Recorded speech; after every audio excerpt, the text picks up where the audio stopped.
Hello, hello.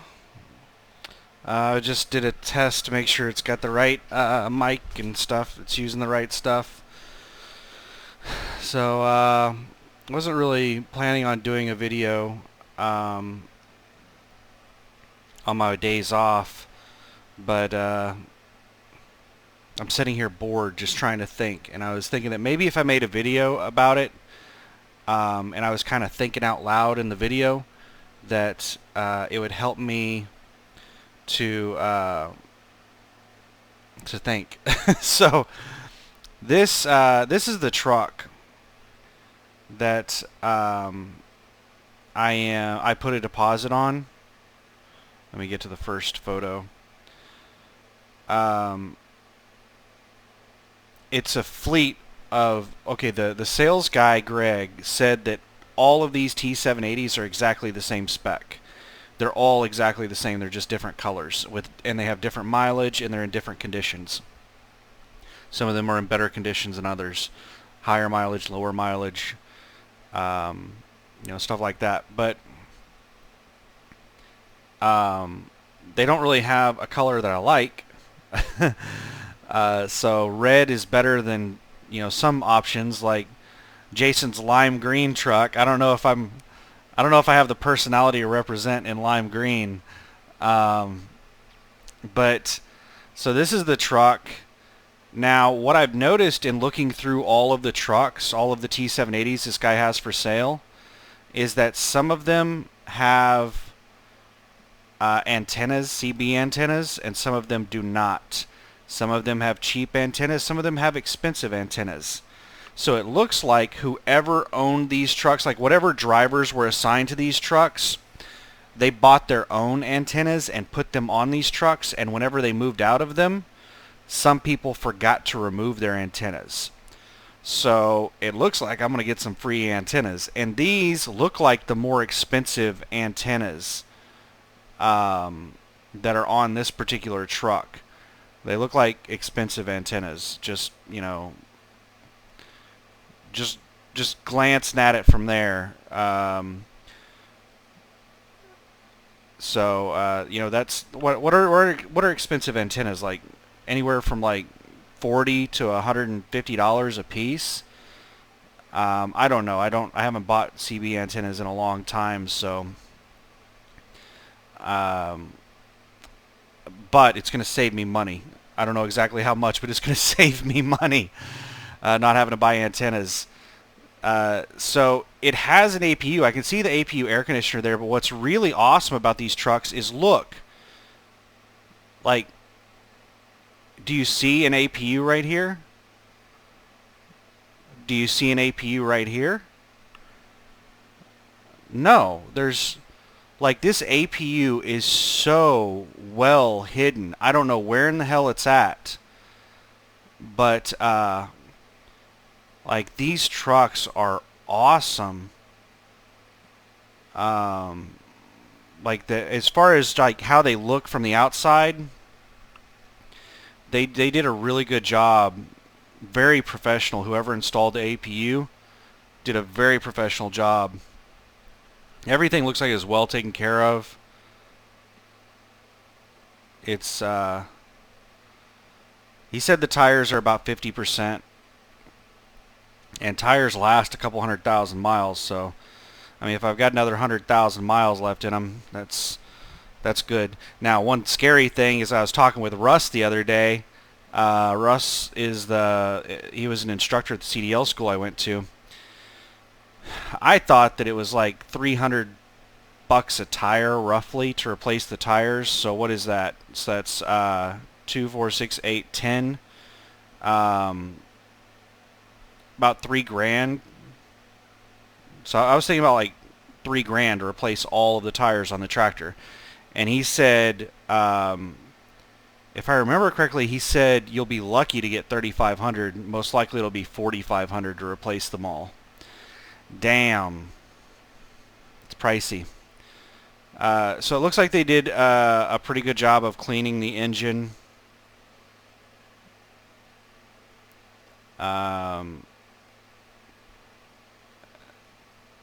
Yeah, everything looks like it was was probably steam cleaned or something. I mean, it looks like it's been well taken care of. It's in really good condition. There's nothing suspect that I've seen. Whoever drove this particular truck looks like they were a fairly clean person. They took really good care of this truck.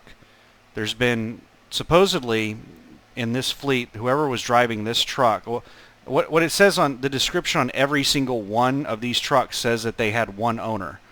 So everyone that was assigned these trucks, supposedly there was only like one person that was assigned to the truck the entire 4 or 5 years or whatever. And I could see people staying with a company like this that gives them equipment like this. This is a really nice. Now, I'm just noticing this for the first time. Are you seeing this right here? I've driven 2 types of automatics, and one of them, it had the gear shift in the column. It was kind of like where I don't know what is usually in that spot. Would that be the I don't know what usually goes in that spot, but over on the right side of the column, the 2019 T680 Kenworth that I drove had the gear shifting in the column, the gear shift selectors, and the engine brake was a twist knob on. No, wait a second. Yeah, the gear selection was a twist, and the engine brake was up and down, and then to select gears, to manually select gears, was upshift. You'd pull it up, and downshift you'd push it down. So there were a whole bunch of functions on that.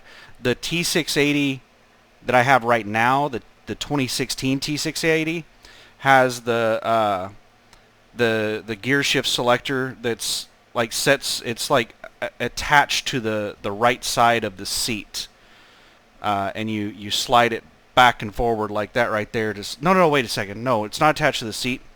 It's like right here where these cup holders are at.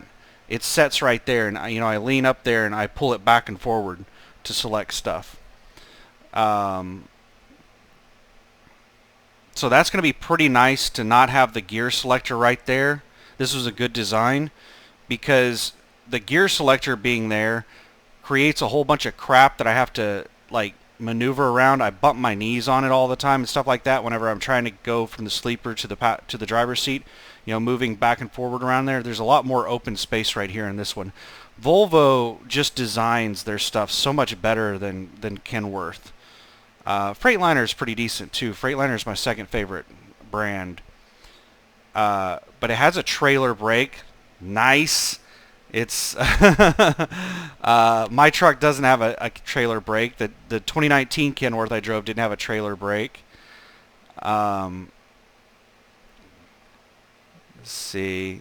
So it looks like it has the exact same radio that my 2016 Kenworth has. Hopefully, the satellite receiver antenna thing is a lot better than the truck I have right now. I can't listen to the radio in my truck right now, the satellite radio, because it just constantly cuts out. I'll get, you'll be sitting there jamming out to a song, and, Spice Girls, my favorite song, finally comes on, and I'm kidding, by the way. You're trying to jam out to it, and every 2 seconds it cuts out for like a second or two, and then it comes back in. It's like, you can't follow conversations. I'm trying to listen to Road Dogg. I'm trying to listen to Coast to Coast AM and stuff like that, and I'm missing half of what they're saying. Steering wheel, I mean, it has wear on it, which is normal.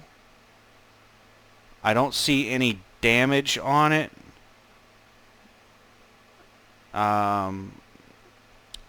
Everything looks like it was well taken care of, and it has very normal wear and tear. Very normal wear and tear.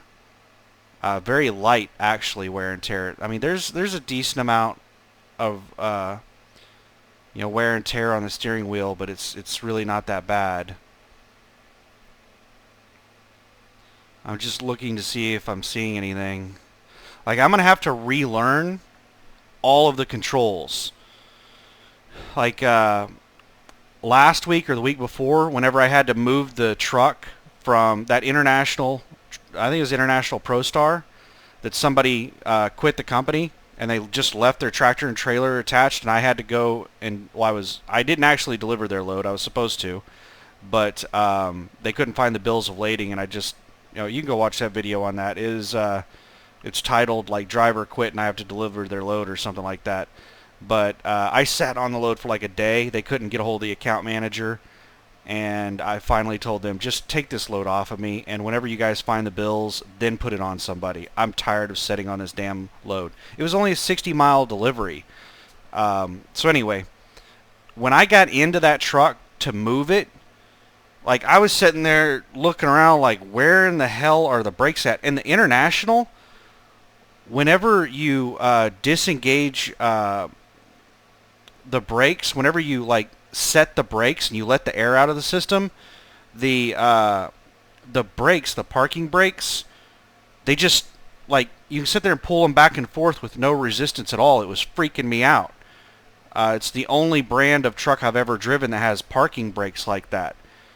But once you supply air to the system, then they have resistance again. It was real janky.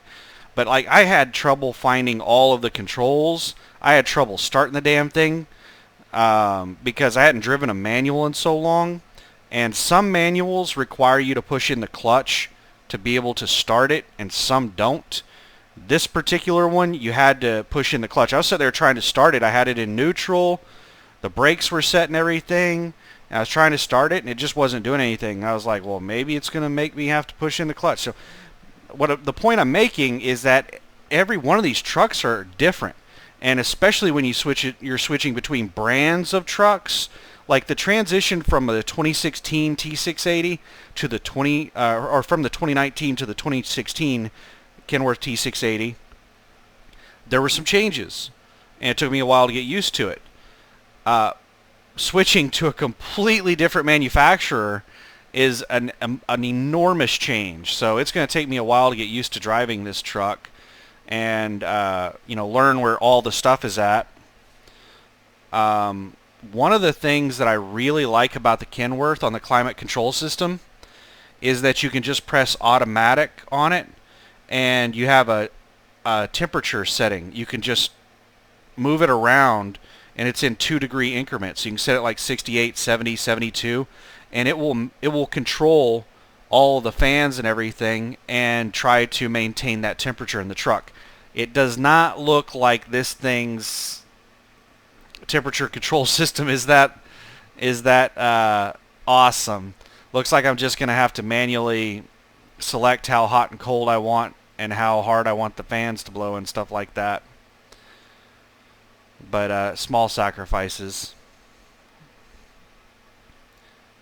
I don't know if he was taking a picture of whatever this is here on the seat to let everybody know that there's some tear in the seat or a burn mark, or if maybe that's just some piece of lint in the seat. I don't know.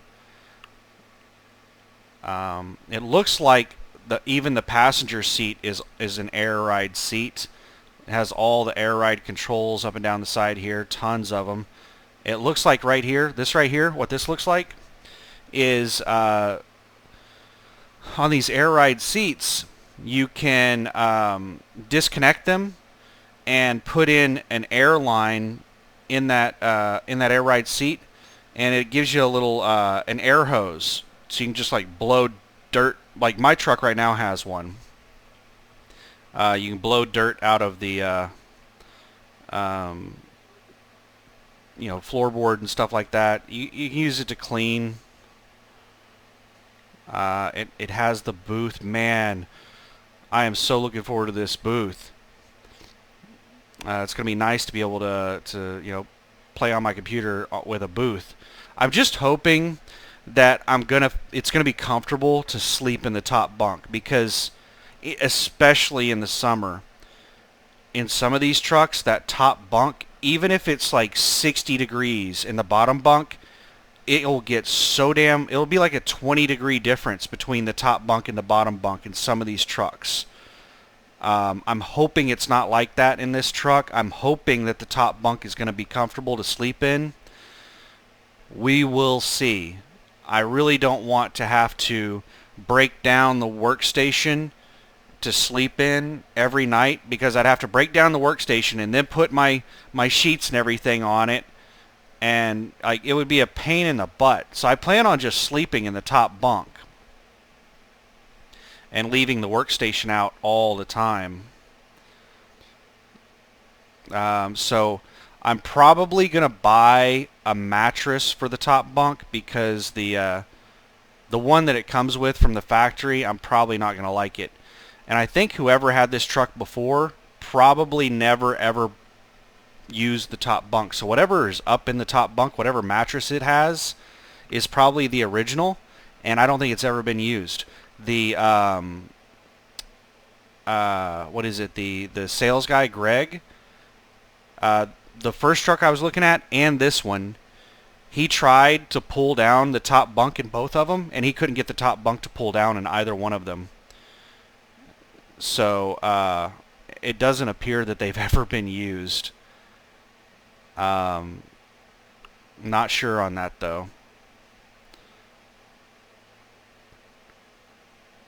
Looking at the strap there, it looks like the strap's been pulled on a lot, so maybe it has been used.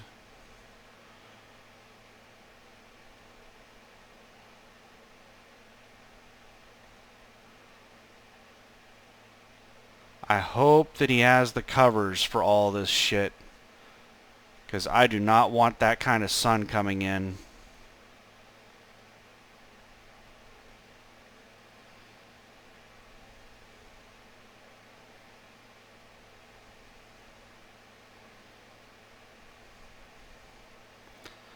From everything I've seen in the pictures, everything that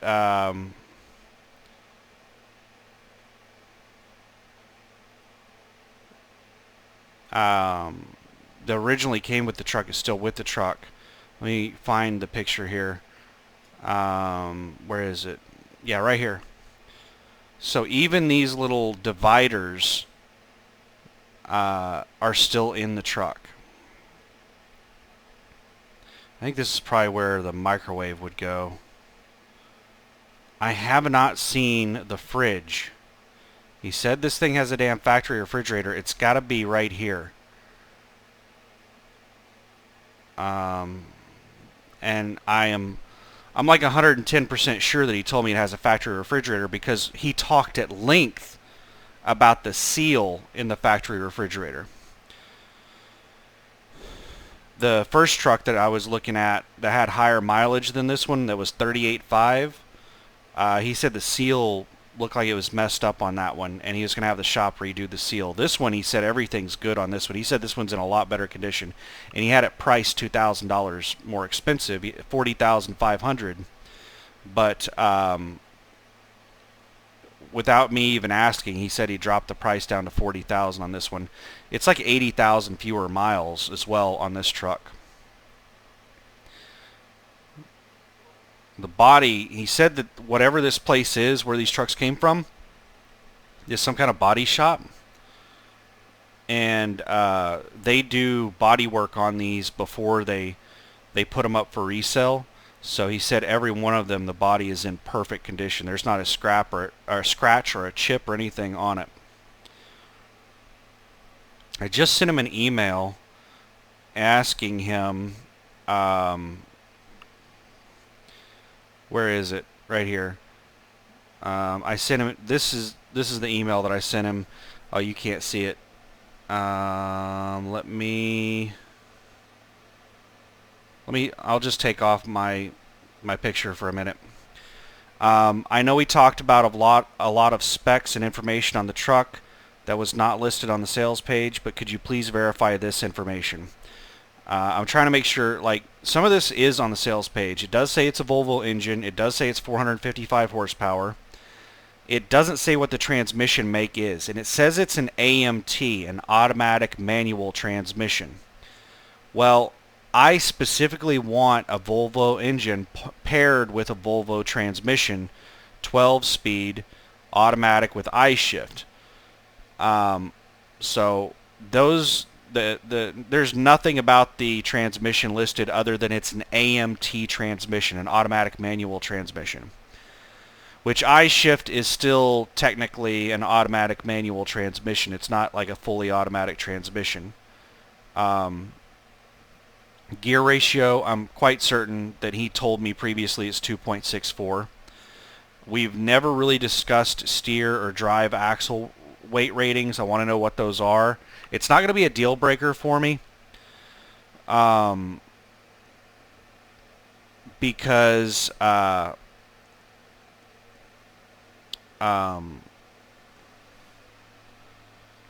if it's okay, the lowest it could possibly be is 12,000 on the steer and 34 on the drives.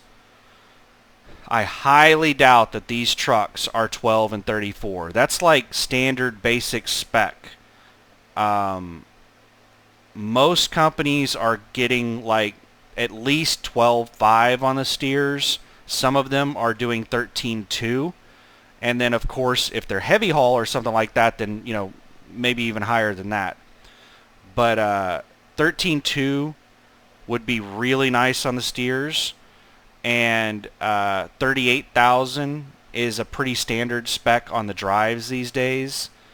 But the low-end basic weight rating on drives is 34,000. I don't want to get into a situation like the beer load I hauled from Jacksonville. Was it Jacksonville? Yeah, it was Jacksonville to Pensacola. I hauled an Anheuser-Busch beer load. And because it was in the state of Florida and I wasn't leaving the state of Florida, they loaded it nose heavy.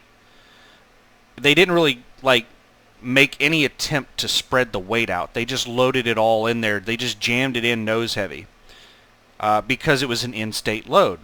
And when I scaled it and I told them, hey, I can't scale the drives legal on this thing. My drives were at 35,000 pounds with the tandems slid as far forward as they would go. And they told me to basically go, you know, pound sand. They said that's legal in the state of Florida. And I was like, okay, I'll go check on that. And if that's the, I'm not going to sit and argue with the shipper or receiver. I went there and I asked them to rework the load because it was overweight on the drives, and they told me to go screw off and said it was legal and they're not going to rework it.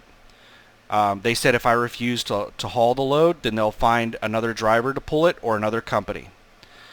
So I don't want to get into that situation again because, yes, it was technically legal, but only because my axle weight ratings on my Kenworth out there, the drive axles are rated for 40,000 pounds.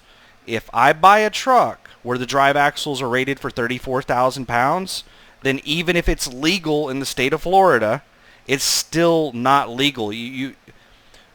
Vehicle limitations don't allow you're not allowed to go over the limitations of the vehicle. So if the weight rating of the vehicle only goes up to like 5,000 pounds, but the state says that you can haul 80,000 pounds in a vehicle before you need permits, that doesn't mean you can haul 80,000 pounds in a vehicle that's rated to only haul 5,000 pounds, like a pickup truck or something like that. That's still illegal. So I really want,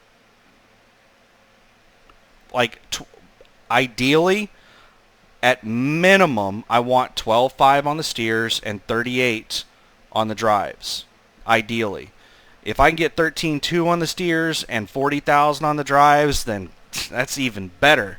So I don't ever plan on doing heavy haul or permit loads or anything like that. So, you know, I don't need astronomical numbers on the weights, but I am going to have to know my limits if I get a truck that has like 1234 axle weight ratings. I'm going to need to know that because it's going to limit the loads I can take. I'm not going to be able to take like Anheuser-Busch max weight loads. So I highly doubt that whatever company originally bought this equipment, man, they went all out on this equipment. They got, they didn't go cheap.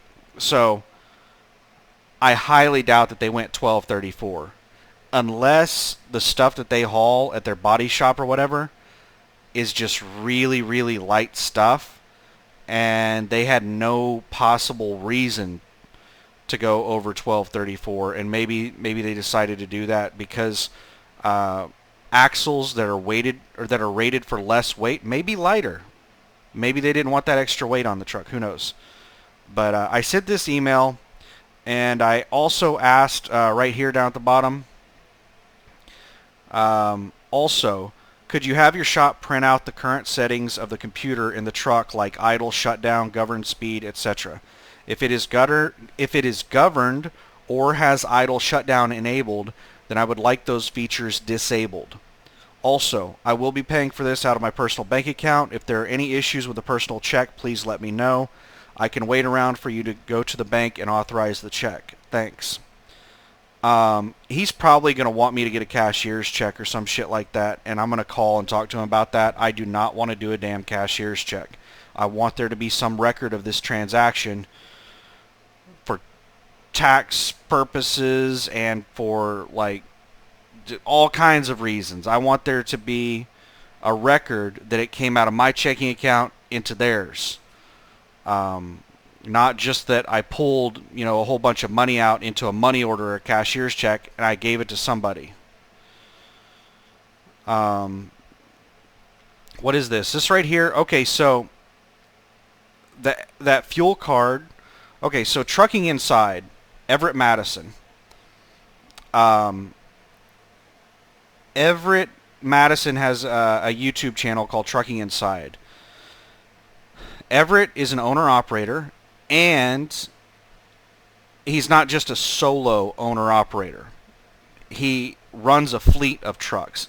I think it's called Everett Madison Trucking. I don't know how many trucks he has in his fleet. I don't think it's very many. I think it's like 5 or 10. I'm pretty sure it's a fairly small fleet. But he did a YouTube video on fuel cards. And he did a YouTube video of several of the things that people ask him, like what fuel card do you use, what kind of discount, what do you use to get discounts for maintenance and stuff like that. So he did a video on that, and he basically said the FTS fuel card with the Jacobson network was the best fuel discount card. Comdata MasterCard was the best for getting repairs done, the biggest discounts for repairs. Well, I'm going to have a Comdata MasterCard through USA Truck. If I had my wallet on me right now, I'd show you my Comdata MasterCard. I have one right now. That's what USA uses, and they're going to assign one of those to me whenever I become a lease operator. They may let me keep my current Comdata MasterCard and just transition it over to lease. I don't know if I'm going to get reissued all new stuff or what. But he said the Comdata MasterCard fuel discount sucks. It's only like 10 cents or something per gallon. And that's what USA Truck uses for fuel. As I use the Comdata MasterCard as a fuel card. Now what really... well,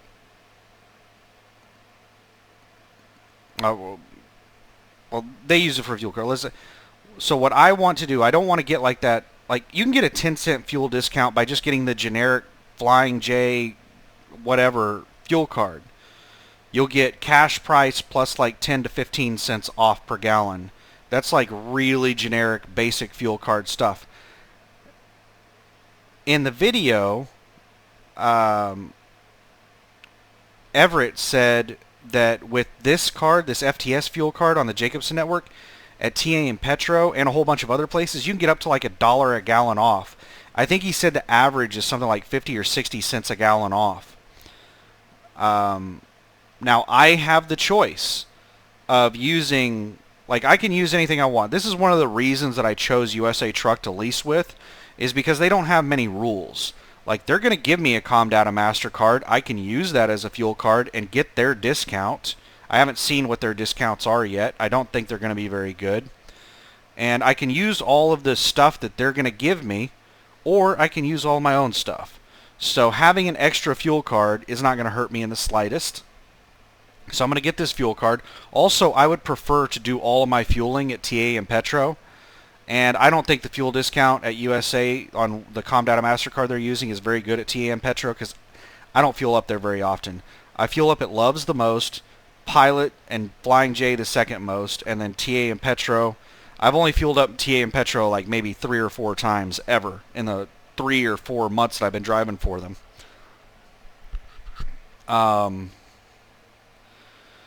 So that's one of the things I need to do. Everett, I replied to Everett's video and I said, hey, I've been trying to reach out to these people to get that fuel card you were talking about, and they won't return my calls. Like, I submitted the contact form, and they won't contact me. I've submitted it like 3 times. And this is the reply he gave me on his YouTube channel. He said, here is a new girl to reach. They sold to Fleet 1. Just let her know Everett sent you. I have already gave her a heads up. Call her Monday and she will take care of you. So I'm going to call Amber. And let her know I want this fuel card and get set up for it. And get that ASAP. And the tax service, I need to call tomorrow. Russ told me about the tax service, so I need to text Russ. Russ forgot to give me her contact information, or the company's contact information. So I need to call or text Russ and get that info from him, and then I need to contact them. So tax service, and then the fuel card, and I need to contact Greg.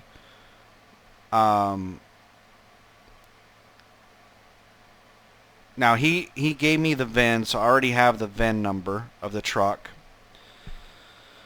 But I need to call Greg. Oh, well, let's see what he replies to in the email. I went ahead and sent an email, so we'll see what he replies to in the email, see if he answers all my questions. If he doesn't, then I'll have to give him a call. He'll probably call me. He calls me a lot.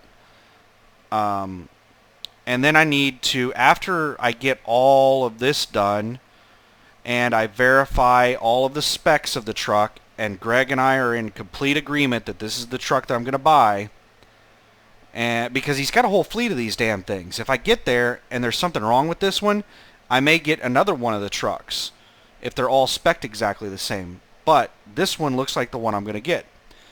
So once Greg and I come to that arrangement and we're sure this, I've already put a deposit on this one, but we can easily move that money over to a different VIN. But once we're sure that this is the one I'm going to get, I'm going to call Christina, give her the VIN number of the truck so that she can get insurance and everything put on it. And there's a couple of things I need to get for the truck to be able to move the truck. And I would like to have those things before I leave my house, because I have a printer here, and she can send me over the insurance forms and all the other forms and stuff, and I can print all that crap out and take it with me, instead of trying to find a place to print it out when I'm out on the road. So yeah, I'd like to have all that stuff before I leave the house. And I'm still, like, here are the things that, the reasons I'm making this video. I'm trying to figure out things to pack and how to get to Fargo, North Dakota. So whenever I initially just pulled up like Enterprise Rent-A-Car's website and an airline's website and looked at pricing, it was about $500 to $600 to go from West Memphis, Arkansas to Fargo, North Dakota. Whether I took a car or I flew is going to be about $500 to $600. And I'm like, damn, it's a lot of money. And it's in the rough ballpark of what I was expecting to spend, but it's a little bit more than I was expecting to spend. Well, after getting home and doing a little bit more research and using places like Priceline.com to find prices, I found that it's a lot cheaper than the stupid crap that Enterprise has on their website. And the even the airlines, the ridiculous prices on the airlines websites. It's like 5 times the price that you can get going through Priceline or someplace like that. So to rent a car, now this is a 1-day rental, a 24-hour rental, and it's roughly 1,600 miles. And I think that I can do not 1,600 miles. No. It's roughly 16 hours. 16 hours. It's like 1,000 miles or something. I forget the exact miles. 1,600 miles. No, I couldn't do 1,600 miles in one driving session. No. But it's roughly a 16-hour drive. So what I'm thinking is that if I go over there and pick up the car and drive straight through and turn the car in, I'm only going to have to pay for a single day. And they have an unlimited mileage thing where I can pick it up in West Memphis. There's actually an Enterprise Rent-A-Car about 100 yards away from the USA Truck Terminal. I could just walk over there. I would ask the shuttle driver if he'd drive me over there, though. I'm really leaning towards a car rental right now. Excuse me. I was leaning heavily toward a flight, but I've been thinking, like, I looked up the flights, and basically with the normal flight, all you can bring with you is one piece of carry-on luggage, which would be, I don't know, maybe a small backpack or a purse. That's all you can bring with you on their basic flight. You have to pay extra to use the overhead storage bin, and you have to pay extra to check a bag. So, the price, if I were to pay the extra fee for overhead storage and a checked bag, would be about $150 for the flight. To rent a car for 24 hours is roughly the same price, about $150 to go from West Memphis, Arkansas to Fargo, North Dakota. Now, what I'm thinking is if I do the car rental, I can take more shit. And I've been bouncing around the idea that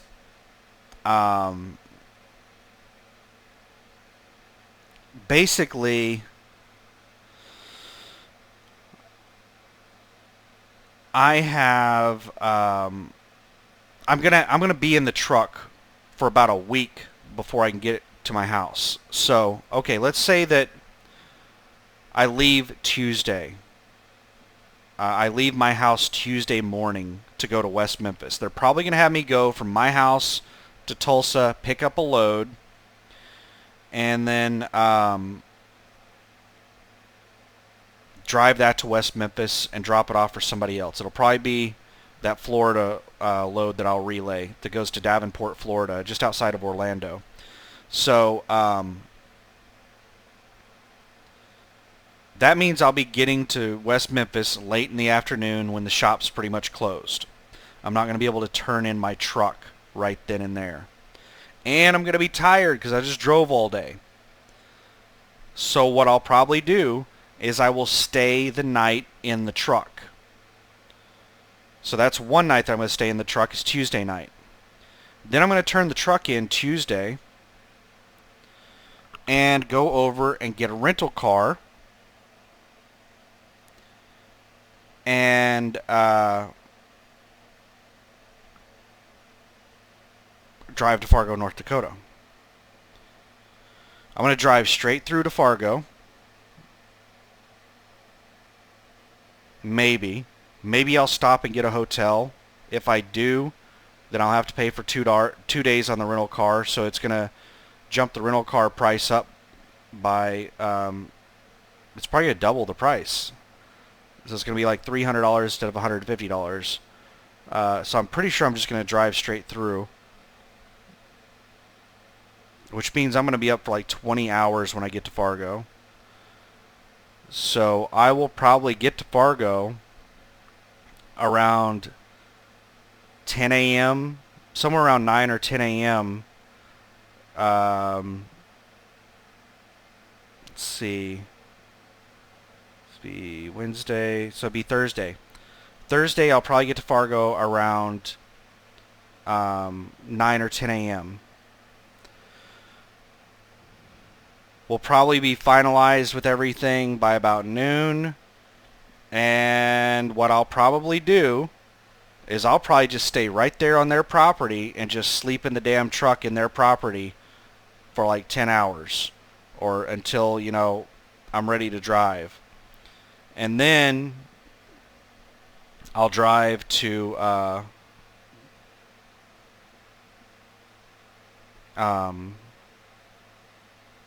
the terminal, West Memphis, Arkansas, and it's going to take me 2 driving shifts to get there because it's 1,000 miles. So if I leave Thursday night, we'll say, I'll get to West Memphis like Sunday. The shop on the weekend has very limited services, so I'm going to have to wait until Monday to get into the shop. So Monday, they should get all the stuff done in my truck to where I can take off. And then I can drive to Oklahoma City. And it's an all-day drive. So I'll get to Oklahoma City probably Tuesday night at the earliest, maybe Wednesday. Depends on if I grab a load to go to Oklahoma City. So just ballparking it right there on all of that. That's leaving Tuesday and getting back to Oklahoma City Tuesday night, Wednesday. So that's 7-8 days I'm going to be in the truck. 7 to 8 days in the truck. I'm going to want a pillow. I'm going to want a blanket. I'm going to want bedding material. Bedding material takes up a huge amount of space. Whenever I went to training and I had to pack for training, half of my duffel bag was my pillow and my comforter.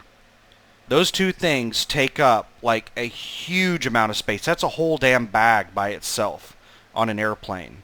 Just those comforter and pillow takes up half of my duffel bag. So what I'm thinking is if I take the rental car, then I can take my bedding material. If I fly, I might not be able to take my bedding material. And living in the truck for a week without bedding material is going to really suck. So let's look at the things that so I'm on the fence with the plane or the rental car. And these are the items that I'm thinking I have to pack for the trip. Clothes. Like how many how many sets of clothes do I need? I'm going to be out on the road for 8 days. And let's say I take 3 showers in that 8 days. I'm going to need 4 sets of clothes.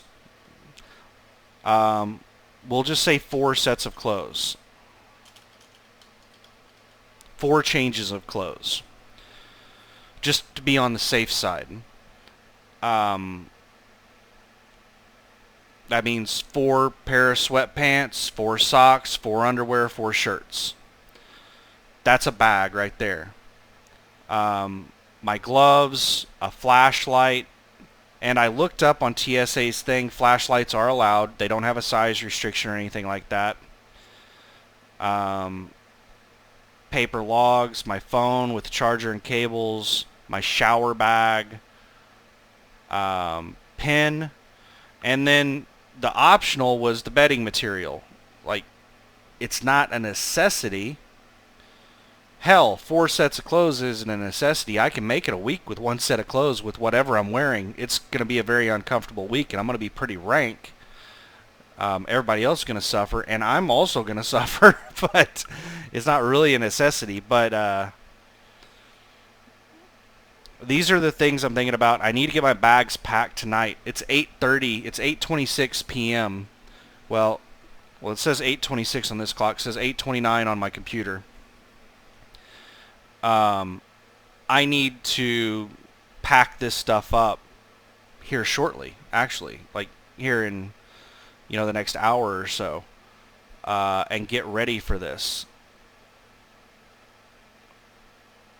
Trying to, because in my shower bag, I don't think I can fit four, sets of clothes in my shower bag, because my shower bag, like half of the bag is my little bag that has my toothbrush and my razor and my, soap and all that stuff in it. So, I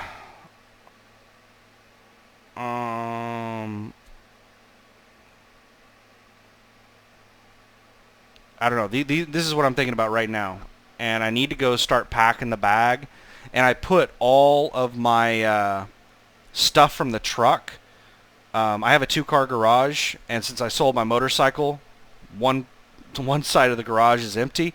So that empty side of the garage, I just piled everything from my truck right there. That way I can easily put it into the next truck, and I can see everything that came out of the truck. And I took everything out of the truck. The only thing that's still in there is my phone charger that goes into the cigarette lighter outlet thing, and the cable, and then my stand that my phone goes into. I am pretty sure that's all that's left in the truck, except like the stuff that they gave me. They gave me a little packet with logbooks and seals and a lock. That's still in the truck. The manual for the truck is still in the truck. The things that came with the truck are still in the truck. But everything I put in the truck is all out except my phone mount and the charging adapter and then the cable. So yeah, it's all sitting there in the floor.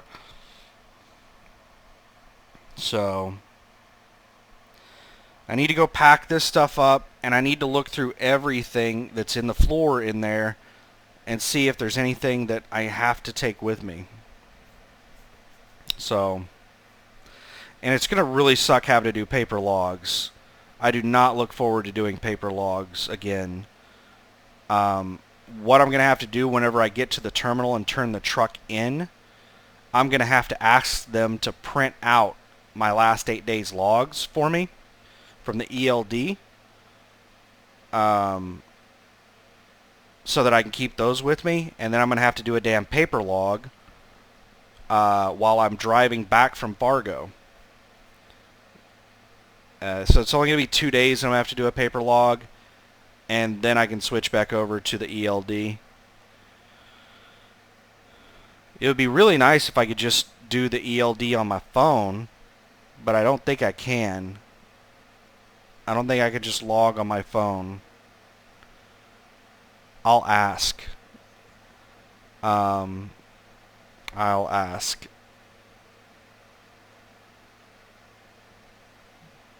Because that would be a lot better. The problem, okay, the only problem I see with using my phone is that the driver hub, the ELD app on my phone is set up for this truck that I'm driving right now. So if I talk with Christina in lease and she's able to switch me over and put in all of the information for my other truck, then maybe I could use my phone to log in. That's ask about using my phone ELD app for logging instead of paper logs. See, this is the reason I like to keep notes about stuff. So when something pops in my head, I can write it down, and I won't have to, I won't forget. I can reference this whenever I call.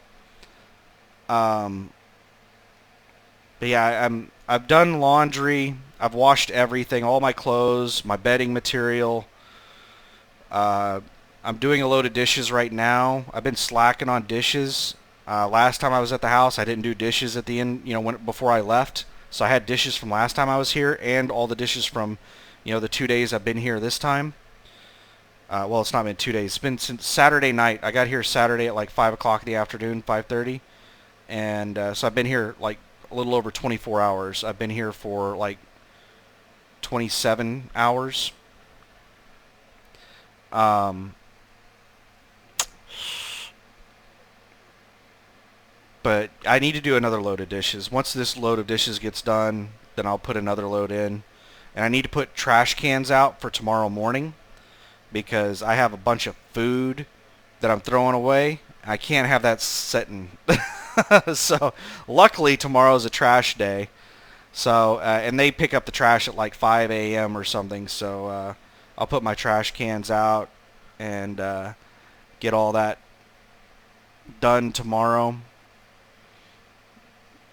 But yeah, I'm getting really close to having all of this done, all of this just set up, and I think I'm going to take the rental car.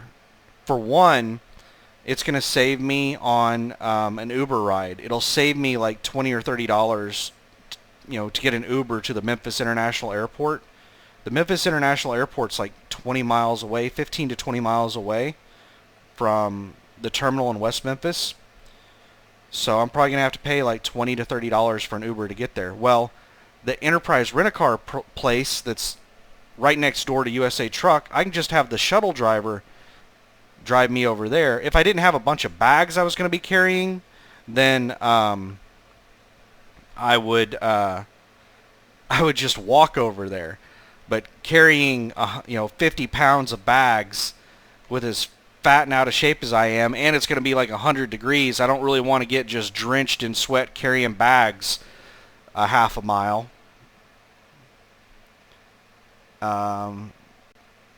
So yeah, I'll see if the shuttle guy can give me a ride over there. If not, I'll just ask anybody that's there, hey, can you just drive me right over there? Come on, man, help me out. I have no shame. I'll catch them on, when they're out there doing test drives for people. I'll say, hey, on your test drive, can I hop in there and you just drop me off right over there? I'll find a way to get over there without paying, a $30 Uber. So let's look at the total cost, though. With the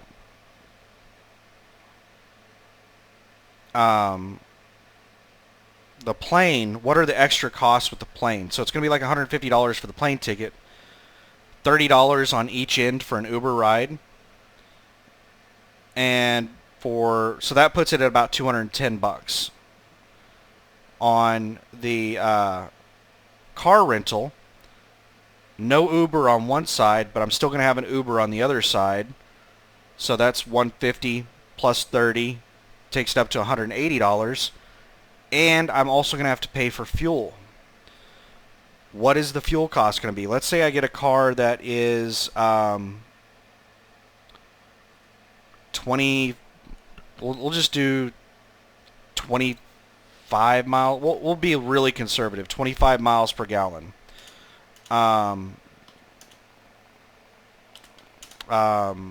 So let's see. How many miles? It's about 1,000 miles. 1,000 divided by 25. So it's going to be 40 gallons of fuel. And what is fuel right now? What is it like? Is it about $2 a gallon? I don't know what fuel prices are for gasoline. I know diesel is like $2.20 a gallon at most places. We'll say $2 a gallon. So that's $80.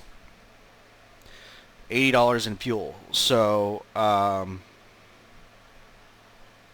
it's going to cost me about $260 versus $210. So $260 for the rental car, $210 for the flight. But with the rental car, I can take a lot more stuff with me. I don't have to, try to cram so much in there. And I'm not like, yeah, I'm going to have to drive for a long time. It's going to be like 16 hours of driving. Whereas the flights, it's going to be about 9 hours of flight time. Well, from takeoff to arrival. But You also have to consider, um, like I have to get there an hour or earlier and stuff like that, and all the check-in times, and almost none of them were there's no flight that goes straight from one place to another. So I'm going to be sitting in an airport waiting for flights. I'm going to, be switching planes and going through security and all kinds of crap. So yeah, it's going to take me about 7 hours, 6 hours longer, and I'm going to be actually driving. But if I get hungry and I want to grab something to eat, I can pull over where in the hell ever I want to grab something to eat. I can stop anytime I want. I have a lot more control in the car. Um, yeah, I'm leaning heavily toward the car. So that's what I think I'm going to do. I think I'm just going to do the car. Do the car rental. So now I have to go pack for a car rental, which means that I don't have to be really restrictive on my packing. I can take my really big duffel bag. I have a huge duffel bag. I can put all my bedding material in half of it, and then all my clothes in the other half. And then I can take my shower bag, and that should be all that I need to take with me. Are those two things, and I should be good to go. So that's pretty much it for this video. Let me pause it for a second and think if there's anything else. Instead of there just being dead air for like 2 minutes while I think, I'll pause while I do that. Oh, I just thought of something. What reminded me was sitting here looking at this license plate area. It's missing a license plate right here. I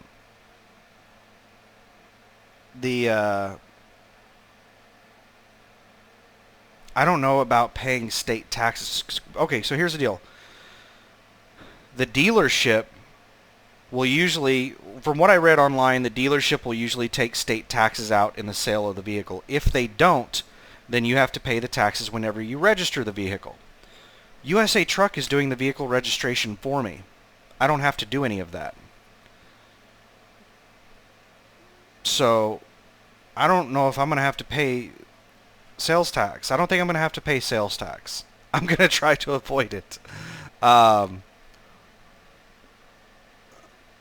If he asks me if I want him to take sales tax out, I'm going to tell him no. Because I don't think I'm going to have to end up paying state sales tax, because I'm not going to be putting license plates on this thing. USA Truck said they're going to take care of everything as far as getting the truck legal. They're going to take care of permits. They're going to take care of the license plate, the registration, the insurance. They're taking care of all that crap. So hopefully I don't end up having to pay the damn sales tax. But I think it's like a 6 or 8% sales tax in Oklahoma. So 40,000. That'd be $3,200 sales tax if it's 8%. It's either 6 or 8. It might be as low as 4. I'm not 100%. If it's 4, then it's half that. It's $1,600. I hate taxes so much. And truck drivers are so unfairly taxed. Like, we pay taxes on the fuel we buy. That's supposed to go for highways and interstates, because there's all kinds of taxes on fuel to pay for the roads. Then we pay our IFTA taxes, highway use tax. Then we have all the normal taxes everybody else has. It's just crazy. Taxes on top of taxes on top of taxes. They tax you when you receive your money. They tax you when you spend your money. And they tax all kinds of other extra stuff too.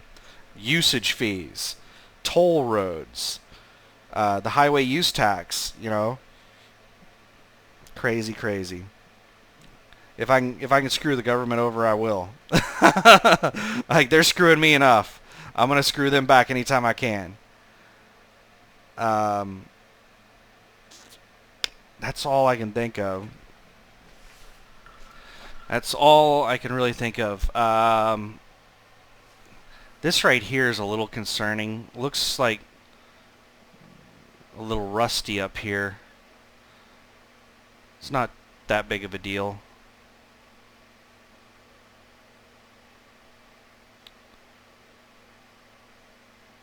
Looks like something leaked. Like one of these hoses right here might be leaking onto...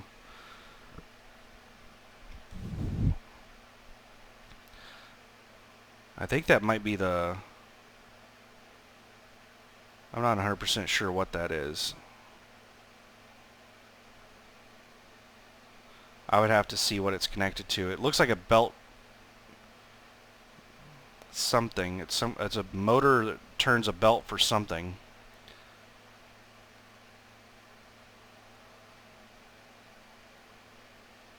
If I had to guess, I would say it was a water pump.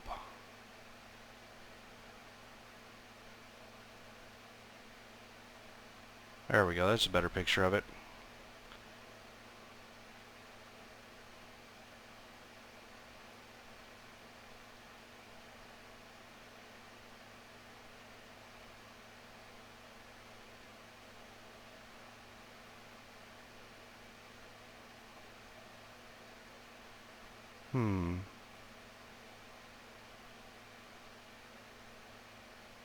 Second. I don't know. I give up. It looks like an alternator to me, but it's on the left side of the engine, and all of the trucks I've driven in CDL school, and I think almost also my Kenworth, the belt motor right here is a water pump on both of those. So maybe, and the alternator's on the other side. But this does not look like a water pump. It looks like an alternator. Anyway, these are... all these trucks are different. So this is something I'm going to have to learn whenever I get this truck. I'm going to have to learn all these little differences and stuff. This is a Volvo engine. I think the both engines that I've pre-tripped so far were Cummins. The Freightliner in CDL school, I'm pretty sure had a Cummins engine in it, and then my Kenworth has a Cummins, and then the truck I trained on, the Kenworth, that one has a Cummins as well, ISX. So yeah, it looks like the Volvo engine is a bit different in how it has everything set up. So I'm gonna have to learn a new engine. I'm not a mechanic, so I don't have to learn a lot about it, but I just need to learn some basics, like where the hell the oil goes, and where's the alternator and the water pump, and power steering fluid reservoir and power steering pump and all that stuff. Just enough to get by, just enough to be able to tell if there's a major issue. But we're approaching an hour, and at this point I'm just procrastinating because I don't want to go pack, I don't want to go do dishes, I don't want to go do anything. I just want to stay here and be lazy. So I'm going to go ahead and end this video, and then I'll get back to being lazy. So Nelson, it's nelsonleasing.com is their website. They have a bunch of these T780s. They're all the exact same spec, according to Greg. They all have APUs. Now, there's only one of them that's for sale right now that's listed as having an APU, but they all have APUs. They all have the same specs. So some of them he didn't list the specs properly. So if you're looking for very specific things, then you're going to look and see, oh, he only has one of them that meets my requirements. Like whenever I looked here, they only had 2 of them that had APUs, and they sold one of them. So now they only have one of them with an APU. Well, it turns out they all have APUs. They all have refrigerators. They all have the inverters. They all have everything. They're all the same specs for the most part. Some of them are 10-speed manual transmissions, so they're not all identical. But he has several. I don't know how many exactly, but probably 5 to 10 of these T780s. So if you're looking, and they're variable price based on mileage and condition. They're anywhere from upper 30s. I think he has some of them listed as high as like $47,000. But they're all in that range. So if you're interested in one of these, then he has a whole bunch of others for sale. It's not just the one I'm buying that he has, but I think I'm getting the best of the lot. It's that happy medium on the price and everything else. The one that he has listed at for $47,500 is probably in better condition, lower mileage, but you know it's like $7,500 more than I'm paying, and I don't really want to pay $7,500 to get something that has 400,000 miles instead of 460,000 miles. That's if it was like $2,000 more for a truck that had 60,000, 70,000 miles less, I might consider that. But yeah, look at all these. These are all the various colors. If I had to pick a color out of all of these options, it would be this one right here at the end, this metallic gray. Let's see what the color is listed as on this. Color is silver. Yeah, silver. I would much prefer silver over red. Not a fan of red. I've owned a ton of red vehicles. People are going to think I'm a night driver driving down the road. U.S. Express has red vehicles, but they're Freightliners. Knight has red Volvos. So they're going to think I'm driving for Knight. They're going to be like, why is Knight pulling a USA truck trailer? So I'll get exactly what I want on my next truck, probably. Although I'm the kind of person that I would rather get a really good deal than exactly what I want. So I very rarely am willing to pay a premium to get exactly what I want. I'll usually just get whatever the best deal is. And this is the best deal. This is way more than I expected to get. I think I've mentioned this in previous videos. My expectation on truck was that I was going to get like a Ryder, a used truck from Ryder that was 455 horsepower, Volvo engine, Volvo transmission, 12-speed automatic, I-shift, and that's about it. It was going to have leaf spring suspension, not air ride, and it was going to be the smaller sleeper version, the T670. It was not going to have the workstation. It wasn't going to have a fridge, an inverter, an APU, none of that stuff. And I was expecting to pay between $30,000 and $35,000 for it. What I ended up getting, I ended up paying $40,000, and I got the bigger premium T780s, the bigger sleeper version that has more premium features and stuff. The workstation that I wanted, inverter, APU, factory refrigerator. I can't think of what else that this thing has that the other one didn't. But like, this is way more than I expected. I am so happy and excited to get this thing. So excited. So yeah, can't wait to get up there to Fargo and pick it up. I'm gonna go get packed up and do dishes and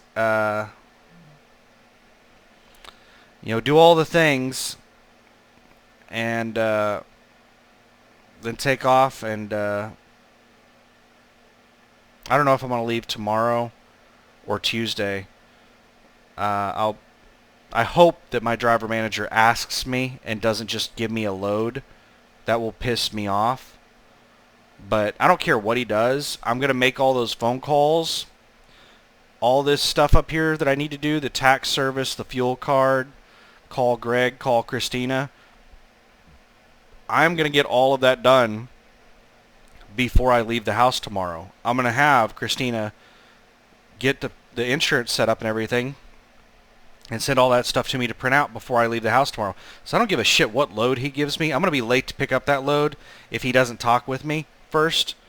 But I am expecting they're going to pull some crap like that because, I mean, that's just the kind of stupid shit I've had to deal with being a company driver at USA Truck. The driver managers, they're not very good at their jobs. And from what I've heard, there's a tremendous amount of turnover with driver managers, with them getting promoted or quitting. I haven't personally experienced that. The two driver managers they've given me, I think that my current driver manager, Brent, is new, but I'm not 100% on that. There's a whole bunch of shit that he just doesn't know. He's a really nice guy, but he just doesn't know anything. And Haley, the driver manager I had before this, she was knowledgeable about stuff, but she was just not a nice person. And she just kept screwing me over on stuff. Now, Brent tries to help me out as much as he can, but he's just not very familiar with the system, and he doesn't really know a whole lot of what's going on. So anyway,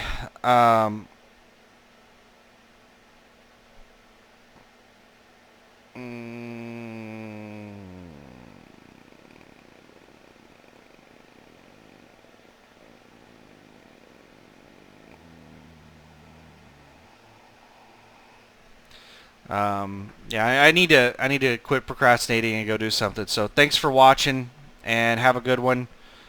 Bye bye.